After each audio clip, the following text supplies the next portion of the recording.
Weighted robots. Both robots need to be knocked out for a true knockout to occur. We are launching wood off of the arena already, but the weapon is now off. That is a specialized weapon on one half of B-Force that is gone. Trapped up on the wall. Look at the weapon hanging off the side there. And that is your first knockout of the day by Matthew Zhang and Colossal Avian. Nobody's really made good contact. Here we go, Colossal Avian coming in for a side impact hit, but Knockoff White able to bounce themselves off the wall. Good shot there by Knockoff White. Gonna get underneath them and push them around. They will be able to rack up control points. Is there no movement coming from Knockoff White? Congratulations to Colossal Avian getting a knockout. Offset of the century fire into this perfectly positioned synthesis. Yes. We see a plume of smoke there on that right side. Almost dumped its entrails out onto the bottom of cage one. And Corey goes ahead and calls it a day. Hey everybody, and welcome to a behind-the-scenes commentary with the Colossal Avian team. I'm Aman, and I designed the weapon system for Colossal Avian, and I also coached Tommy and Matthew during the fights. Hey, I'm Matthew. I'm the team lead for the team. I also lead the chassis design and drive the drivetrain during the fights.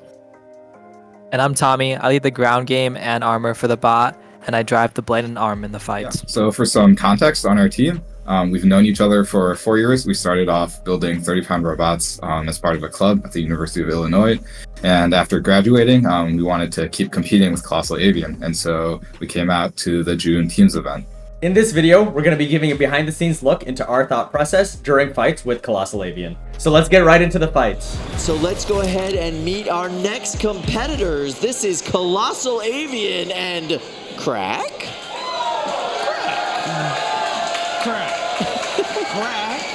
Yeah, so a bit of context. Crack is actually another University of Illinois team. So we were the senior year team, or the class of 2024, and they're the class of 2025. So this was like a friendly matchup, but at the same time very competitive between the two teams from the same college, because we know these guys were friends. Ryan, they're actually in the front. He welded our wedge for us this time around. So friendly rivalry here.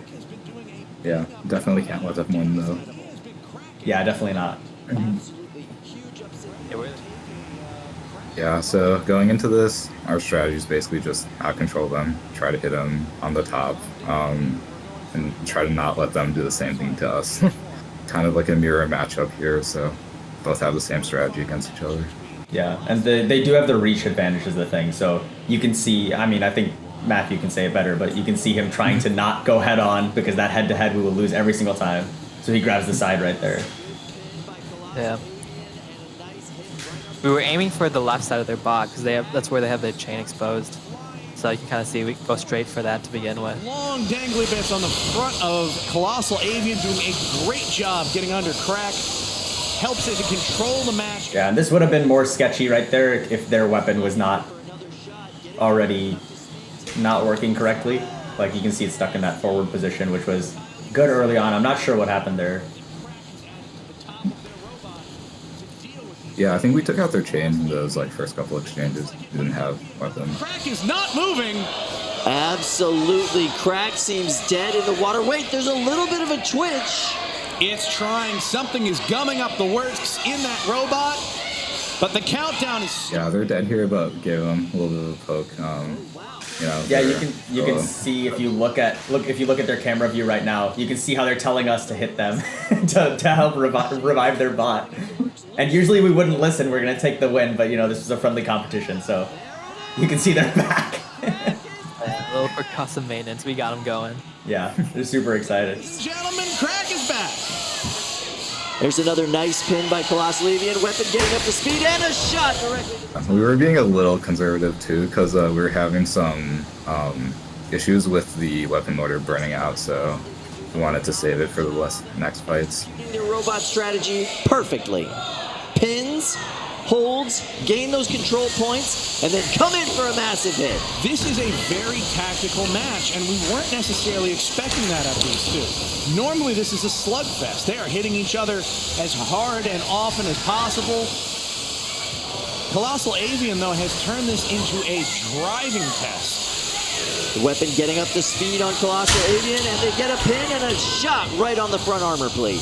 I have not seen that weapon fire on crack in a very long time. No, and Colossal Avian is keeping their weapon spinning down most of the time, reserving power, making sure they don't... Yeah, their UHMW tops did a pretty good job of absorbing all the hits, but I think their wedge didn't quite fare as well. Yeah, their wedge looks really thin on camera. It must be thinner than ours. Not a bad time to do it with just 30 seconds left in this matchup. Yeah, it's a titanium wedge actually. Oh, right. Really Okay. easy to bend in. Yeah, I think you need to though when you have a wedge that big because it's gonna be so heavy otherwise. And you can see here, even though like we have them pinned, they're telling us to hit them, and then it's a friendly fight, and as obviously as we know them. They end up tapping out here, so we get the full points because they shouldn't have been resuscitated typically in a normal fight. So they were kind of nice with that, giving us the full points where they didn't really have to, and let go to JD. 4 points for that victory with a knockout. Just Longbird walking away with a 4-point knockout victory today. That is very interesting, Kyle. That can really shake up the way these brackets work. Yeah, that, I do believe, is going to push Just Longbird up from a tie for 4th place to solid 4th place. So in other words, they are currently tied. Just Longbird is currently tied with Too Hot to Handle. Oh, no, it's even more than that. They're going to jump up to be tied with the Brazilians. And Pistola... Yeah, wow. For 3rd place, that's amazing. You can see this match was all about driving tactics, well-placed hits from Colossal Avian on crack. Over and over again, it was able to time these hits and walk away with the win. This was a necessary win for the Just Longbird team. Congratulations to Matthew Zhang for pulling this off for his team and securing their 3rd place. All right, so this is our semifinals match against Jubileu, the Brazilian team. This one we're pretty excited for. We know they're a pretty good squad. Right before this, they fought another horizontal spinner and came out on top. And that was a pretty destructive fight. They were scrambling right before this match to get their bot back together. So kudos to them for getting that back up and running so quick, because that was a crazy fight. But anyways, our strategy was pretty simple against a horizontal spinner. They're a 2-wheel drive mid cutter, and this is exactly what our wedge is designed to take on. Our wedge before has actually never fought horizontal spinner. We've only competed once in January, and we've only seen Verts hit the wedge. So hopefully this wedge will give us a pretty good upper hand against the head-on collisions with them. And our whole strategy here is just try and stay on them, ideally be able to push them into the wall and stop their blade, get a good pin. And then from there, we can get a good hit into their top, which doesn't have the most armor, so that should lead to a nasty hit. So we'll see how that goes. Definitely. Yeah, the most important thing for us when fighting this horizontal was to prevent them from spinning up their blade to full speed, because that thing, once it's going, it is really, really destructive, and it's anyone's game at that point, which way that hit goes. So we want to bring that spinner slowed down. We have seen these two guys keep this bot. Yeah, other thing here was our hammer arm is a huge weak point against horizontals. So I remember before this, I was like really stressing. I was trying to get like my reaction time up, you know? Like if I see them coming around to the back, instantly lift that hammer. And can you explain why, Tommy? Yeah, I mean, so if they hit the end of our hammer, we have a super long arm, and so there's that huge bending load onto the pivot. And if they get any good, decent bite on that end, then we'll definitely see our arm bending.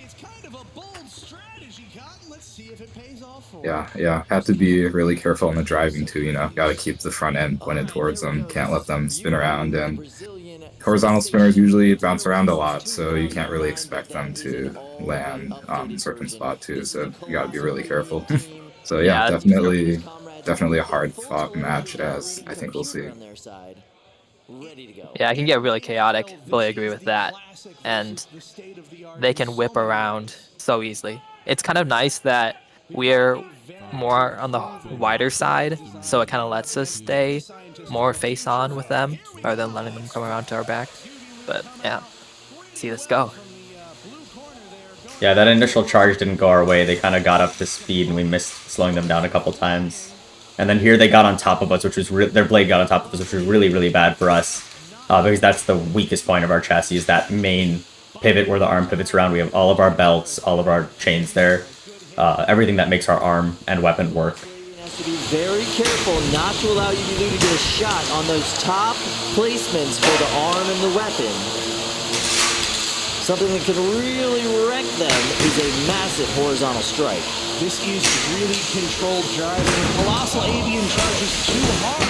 So this is great. This is what we want. We want them to be out of balance. But their blade is still going strong, so... Oh. Yeah, and then this was the really scariest point of the fight is, so like while they were flying around on top of us, their blade must have digged our chain, and it caused it to fly out. You can see it sitting on the ground there. So we got flipped upside down during that whole adventure somehow. So that's really, really scary, because now we have no way to flip back over because we can't swing our arm. But luckily this house bot was able to flip us over. I still really am not sure how they made that happen, but it did. Yeah, I got the luckiest flip of the day, probably. Yeah, that was a really, really good self-right by us, or by whoever's driving the house bot. They have to back into their opponent, and that is incredibly dangerous. So what was going through your mind, Matthew, now in this fight, now that we don't have our arm? Like, what is your strategy as the driver of Colossal Avian?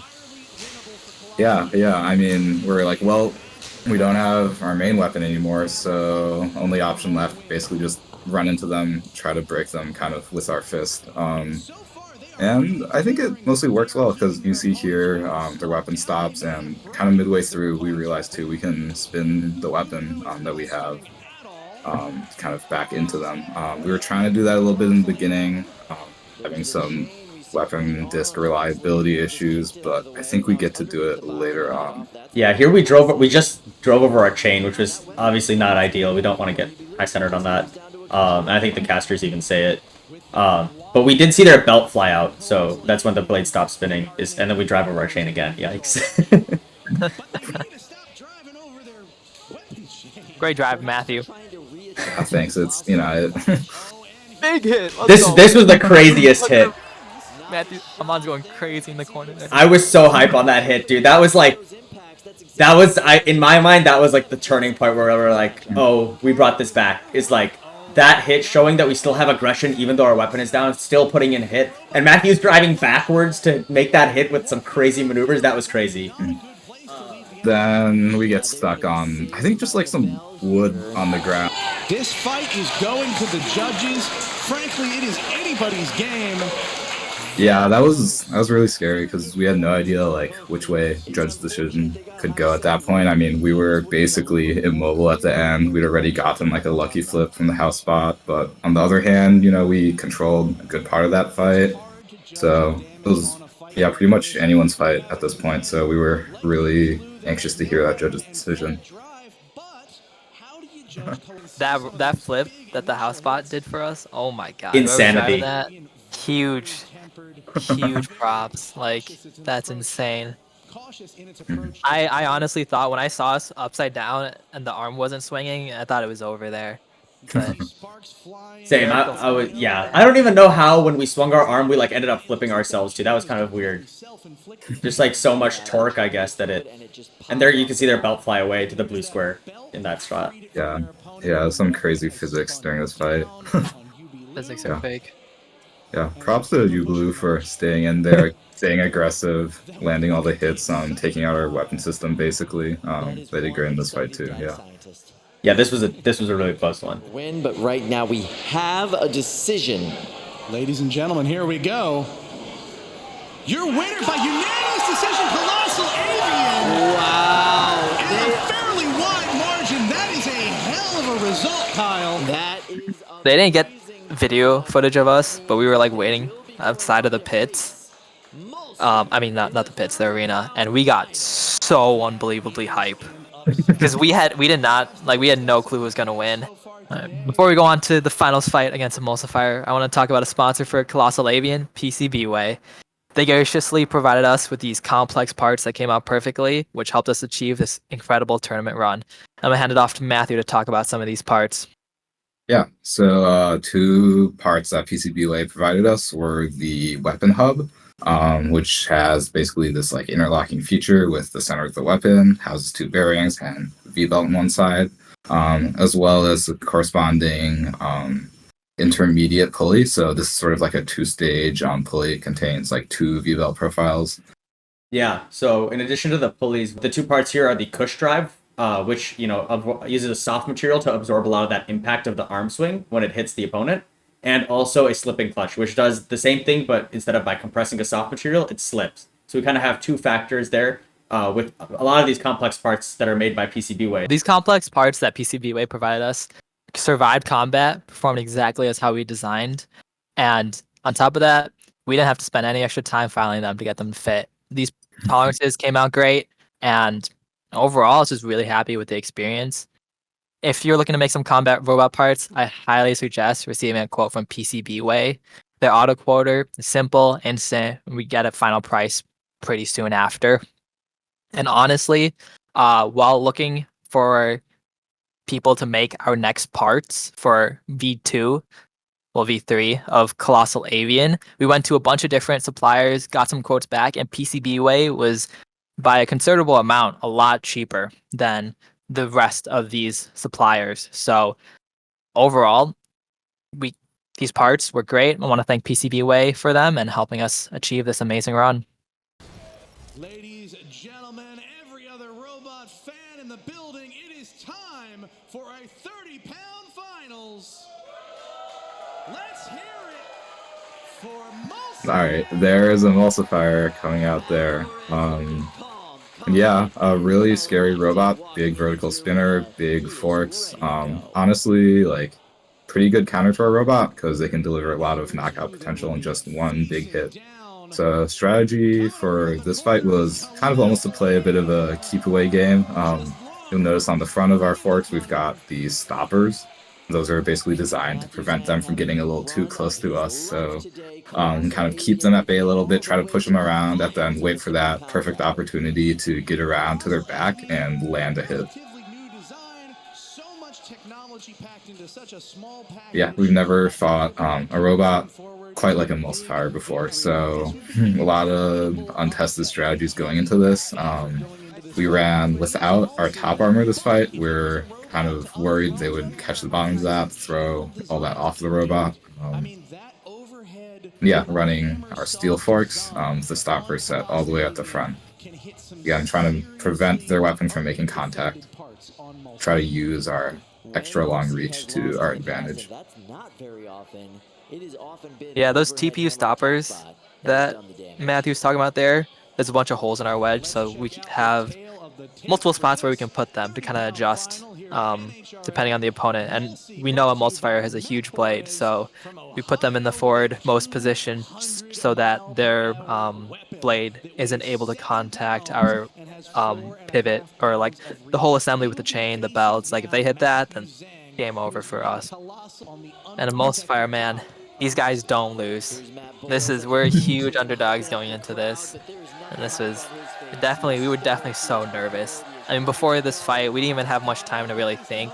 We were just scrambling, getting our robot kind of fixed after that Jubileu fight, because they did tweak our wedge a little bit. So yeah, broke the chain. They also like tweaked like one of the side plates. They got like a weird kind of off-axis hit on that, so yeah, had to cobble together some repairs. The robot, I think, didn't even like drive perfectly straight because of that hit. So yeah, you can see get off to kind of a weird angle in the start and kind of tangoing now. Yeah, lucky hit from Tommy there on their corner. Yeah, you can see in one of these next shots that their corner is actually bent. Like we did do it. Yeah, right there you can see that corner. Their front right corner is a little bit bent from that hit.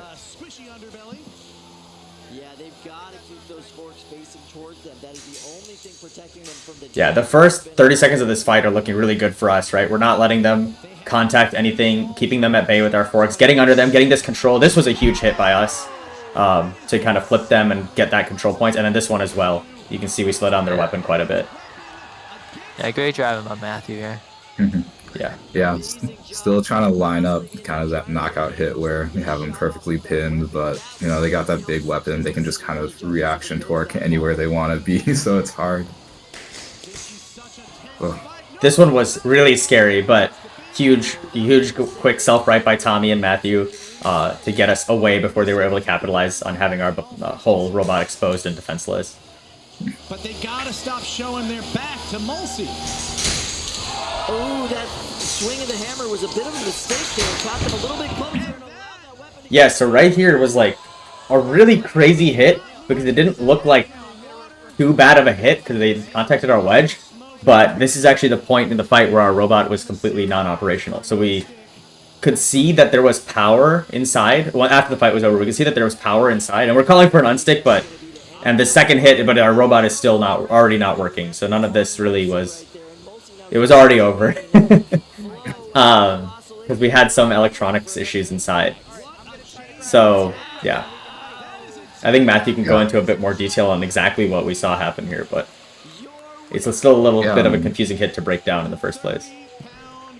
Yeah. We take a hit.